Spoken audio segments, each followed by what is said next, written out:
வணக்கங்க ஐயா. நாங்கள் கிள்ளிக்குளம் வேளாண்மை கல்லூரியில் 4ஆம் ஆண்டு படிக்கிறோம். இன்றைக்கி வந்து நாங்கள் எதை பற்றி சொல்ல வந்திருக்கோம்னா நெல் தீவிரப்படுத்துதல் முறை. இது வந்து நாங்கள் காலேஜில் 3rd இயர் படிக்கிறப்போ பயன்படுத்தியிருக்கோங்க ஐயா. இதில் வந்து என்னென்னா குறைந்த நாற்றங்கால் இடவளவு, அது எவ்வளோனா 100 சதுர அடி. அடுத்து வந்து குறைந்த உயர்த்தர விதை அளவு, அதாவது ஒரு ஹெக்டேருக்கு 2.5 ஏக்கர் 30 மரக்கா, அதுக்கு வந்து எவ்வளோனா 7லேருந்து 8 கிலோ அளவு வந்து விதையை பயன்படுத்தணும். அடுத்து நிலத்தை வந்து சமப்படுத்துதல், அதை எதை பயன்படுத்தினா டேசா லெவலர் அந்த இயந்திரத்தை பயன்படுத்தி நிலத்தை வந்து சமப்படுத்துகிறோங்க ஐயா. அடுத்து நாற்றின் கால அளவு, அது எவ்வளோனா 14லேருந்து 15வது நாள். 15வது நாள் வந்து நம்ம மாற்று நடவு செய்யணும். எவ்வளோ இடைவெளி விட்டு பண்ணணும்னா 25க்கு 25ங்க ஐயா. அடுத்து என்னன்னா இதில் ஒற்றை நாற்று நடவு முறை அப்படின்றது பயன்பாட்டில் இருக்குங்கய்யா. அதாவது ஒரு குத்துக்கு ஒரே ஒரு நாற்று மட்டும்தான் நடுவாங்க. அடுத்தது இடைநிலை நீர் மேலாண்மை, அதாவது 7 நாளைக்கு ஒரு தடவை தான் வயலுக்கு நீர் பாய்ச்சணும். அந்த நீரும் 7 நாளைக்கு அப்புறம் காஞ்ச பிறகு வெடிப்பு தெரிஞ்சதுக்கு அப்புறம் தான் அடுத்த நீர் பாய்ச்சணும்.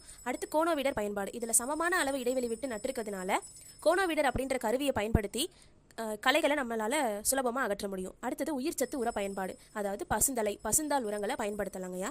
பச்சை இலை அட்டை அப்படிங்கிறது என்ன அப்படின்னா, பச்சை வண்ணத்தில் ஒரு அட்டை இருக்கும். இலையோட பச்சை நிறத்தை இந்த அட்டையில் இருக்க பச்சை நிறத்தோடு ஒப்பிட்டு நாளுக்கு குறைவாக இருக்கும் பட்சத்தில் நம்ம தலைச்சத்து உபயோகப்படுத்தலாங்கய்யா. அடுத்துங்க ஐயா, இதோட பயன்பாடு என்னன்னா 20லேருந்து 50% வரை நம்மளால அதிக மகசூல் பெற முடியும்.